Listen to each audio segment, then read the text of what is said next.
Today we're looking at notes I-1, graphing piecewise functions. So before we start graphing, we're going to look at some attributes of piecewise functions. So one attribute of piecewise functions is that a lot of them are discontinuous. So we're going to talk about different discontinuities today first. So a discontinuity is removable if the whole can just be colored in to fix the situation and make the graph continuous. So in other words, the graph approaches the same whole from both sides. Then there are two kinds of non-removable discontinuities. They are jump, where you have separate holes, and infinite, where there's an asymptote. So on number 1 here, we are going to, for each of the functions graphed below, identify and classify any and all discontinuities that exist, then state the domain and range of each function.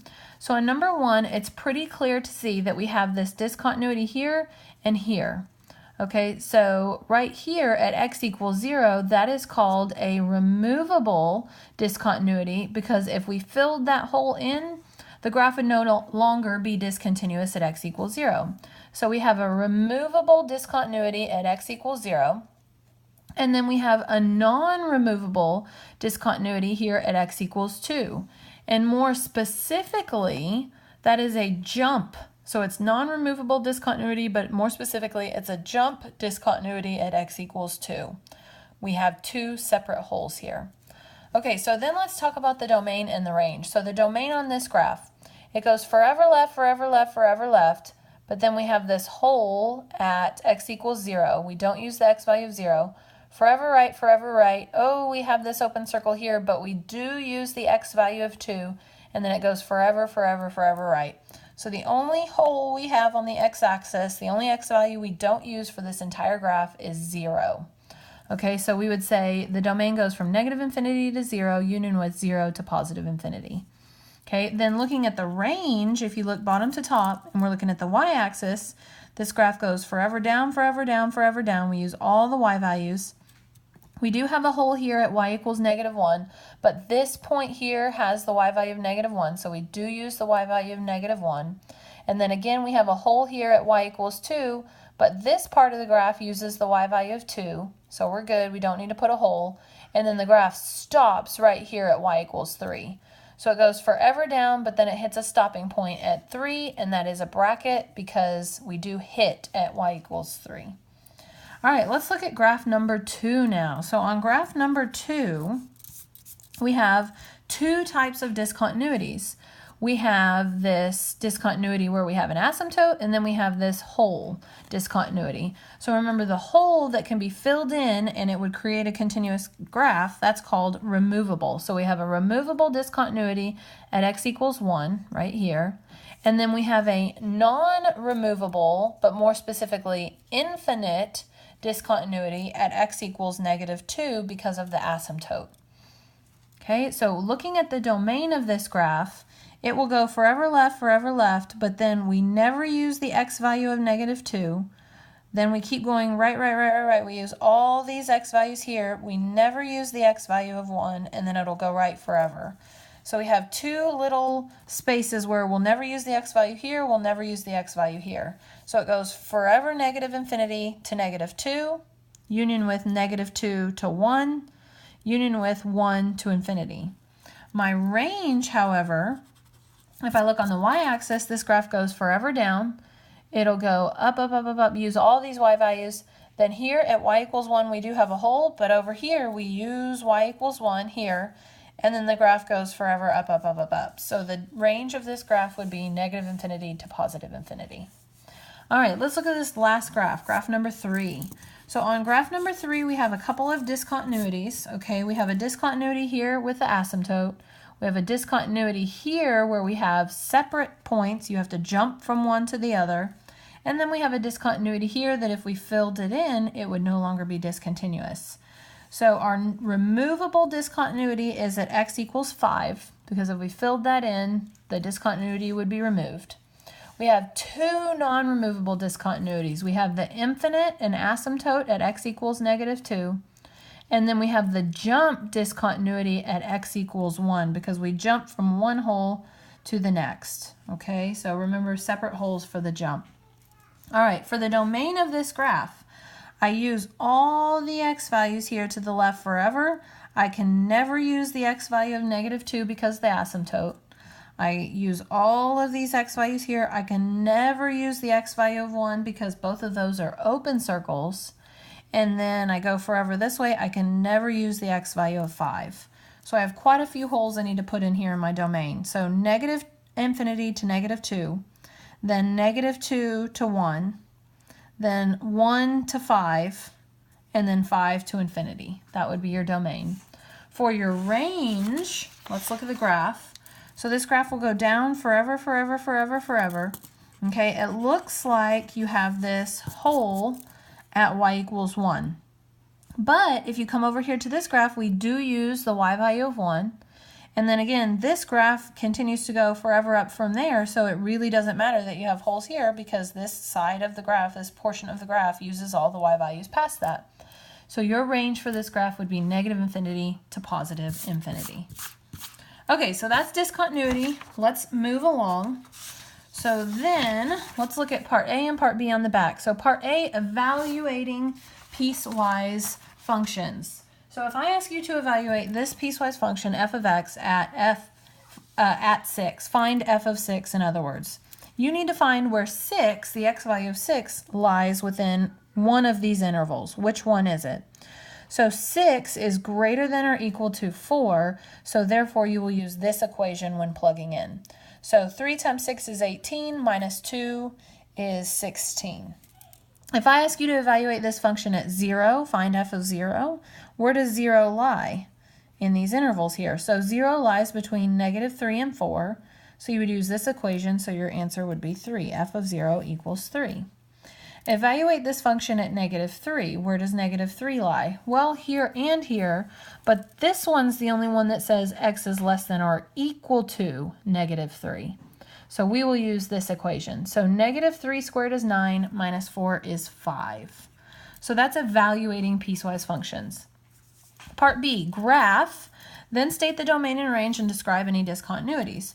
So off to the side here, I gave you a little starting hint or pointer to graph. So start the table with the printed boundary number or interval, then go in the direction of the inequality.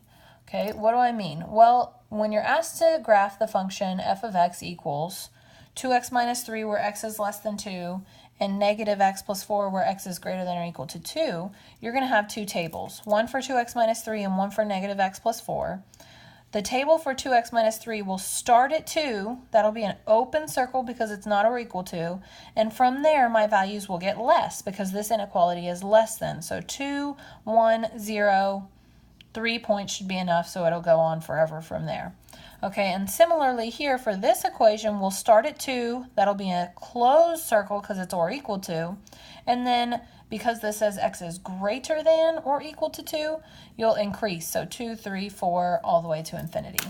So let's go ahead and evaluate these. So here, plug in 2, we get 4 minus 3 is 1. Plug in 1, we get -1. Plug in 0, you get -3. And that'll go in that fashion forever. Okay, and then over here, when I go to plug in 2 for x, you'd get 2. Plug in 3, you'd get 1. Plug in 4, you'd get 0. Okay, so now let's look at the graph. I'll have to kind of scoot this down some. So for my graph, my first coordinate with the red table is 2, 1. So 1, 2, 1. And remember, it's an open circle. And then 1, -1. And then 0, -3. And again, if I wanted to, I could keep going in that same fashion forever and ever, and that's why I'm going to draw an arrow at the end. So it could go forever that way. Keep going that way. Okay, here for this point, my first point is 2, 2. That's a closed circle. Then I go 3, 1. Then I go 4, 0. From there, I get the idea of what's happening. I can go ahead and draw my line and say that it goes forever. Okay, so for the domain for this graph, it goes forever left, forever right. Yes, there's this hole here, but it is filled in here. So my domain is -infinity, +infinity. My range goes forever down, so -infinity. Yes, I have a hole here at y = 1, but I do use the y value of 1 here. And how high it goes is 2, with a bracket because of the closed circle. So there's my range. Let's talk about discontinuities. So discontinuity, yes, I have one right here. Okay, so it is a non-removable. I can't just fill in the hole and it'll be continuous, so it's non-removable. And more specifically, it's a jump at x equals 2. At sign. Okay, so non-removable jump discontinuity at x equals 2. Okay, let's look at the next equation. So on this equation here, I've set up the tables. This one, this first table has or equal to for the -3, so closed circle, and then from there it gets less than, so -4, -5, etc. So plug in, I'd get 4, 3, 2, etc. For this one, I go from -3 to 1. -3 would have that open circle, 1 would have the closed circle. So all these y values will be 5. And then for this table, we start at 1, open circle because not or equal to, and then increase from there. So plug in 1, you'd get 7, plug in 2, 2 squared is 4, 4 plus 6 is 10, 3 squared is 9, 9 plus 6 is 15, okay, and keep going in that same fashion. All right, so right away I notice as I'm about to graph, the highest value I have here is 15. So that's definitely not enough space when I come over here, so that's why I decided to go ahead and count by 2 units here. So I'll still use my x value as -1, -2, -3. I'm still counting by 1 unit on the x, but on the y I'm counting by 2's. Okay, so for this first point, closed circle, -3, 4. -1, 2, 3, 4. Closed circle, I have it here. Then -4, 3, halfway in between, and then -5, 2. So remember you're counting by 2's over here. So as you can imagine, it's going to keep on going in that same direction. Okay, so that's why I included the arrow. Then here for this graph, -3, 5. It's an open circle. -3, 5 is an open circle. And then -2, 5, -1, 5, 0, 5, all the way to 1, 5. That's a closed circle. We'll draw our line in between. Okay, and then last but not least here, 1, 7. So write 1 up, 7. That's a open circle. Hello. Oops, good thing I'm using erasable pens here. So that is an open circle. And then 2, 10. So that's this right here. And then 3, 15. So just as we imagined, these graphs were all linear thus far. This is a quadratic graph, so it should have that parabola type curve to it as it does. I didn't really erase very well. There we go. Okay, so with the parabolas, sometimes you'll have to do more than 3 points. In this case, 3 points was enough to get the picture. So let's do our domain. So for domain, this graph goes all the way left, all the way right forever. Yes, we have a hole here, but it's filled in here. Yes, we have a hole here, but it's filled in here. So -infinity to +infinity. And our range is very interesting. It goes down forever until we get to 4. We never use any y values between 4 and 5. So down forever until we get to 4. 4 is a closed-in circle, so we use bracket. Union with, then we only use, for this line here, we only use the y value of 5. And then close that. And then union with, it jumps back up here at 7. And I need to make sure I use parentheses with that one because that's an open circle. And then it goes up to +infinity from there. Okay. Okay, let's talk about our discontinuities. So we definitely have discontinuities. So all of our discontinuities are non-removable, okay, and more specifically, they're both jump. So they're both jump at x equals -3 and at x equals 1. We have 2 jump discontinuities, one at x equals -3 and one at x equals 1. All right, last graph here. So I've set up the tables. We start at 1 for this first table. We decrease from here. We start at 1 for this table. Remember, that one's open circle. This one's closed circle. Notice I increased from here, but I skipped 2 and 3 because I know I'm going to be plugging in these x values for a square root. And I know that I don't want to bother with taking the square root of 2, the square root of 3, so I chose these perfect squares. So here when I fill in 1, I have 4 minus 1, which is 3. And then here when I fill in 0, I have 4 minus 0, which is 4. And then here when I fill in negative 1, be careful, that'd be positive 1, and 4 minus positive 1 would be 3. Okay, and then here when I fill in these, I'd have 3, I'd have 4, and I'd have 5. Okay, so when I go to graph, this first graph, I start at 1, 3. So 1, 3, it's an open circle, and then 0, 4, and then negative 1, 3. So again, this is quadratic. You can tell because of the negative on the x squared, it's been flipped upside down. Because we really don't have enough picture of what's going on, let's decrease by 1 more. So plug in negative 2 here, and negative 2 squared would be 4, and 4 minus 4 would be 0. So that gives us a little bit more idea of what's going on. So negative 2, 0.